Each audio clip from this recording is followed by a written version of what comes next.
अस्सलामुअलैकुम। के news HD के साथ मैं हूं किरण इरशाद। खबरों का आगाज करते हैं आरिफ वाला से।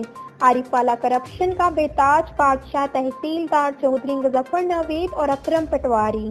हमारे नुमाइंदा की रिपोर्ट के मुताबिक आरिफ वाला अगर किसी भी साइल ने माहिता की एक पर्स लेनी हो तो single storey, double storey, triple storey के चक्कर में डालकर 500 रुपये फीस वाली पर्स का 10,000 से लेकर 2 लाख रुपए तक वसूल किए जाते हैं।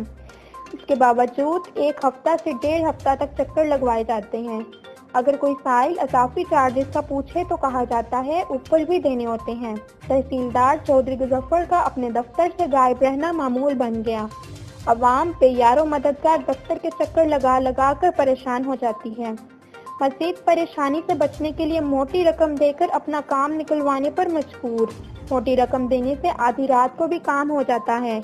ये सब तारीफें इन साहिबान की हैं। तहसीलदार चौधरी मुजफ्फर नवीद और पटवारी अकरम गुज्जर करीब अवाम के लिए वबाले जान बने हुए हैं।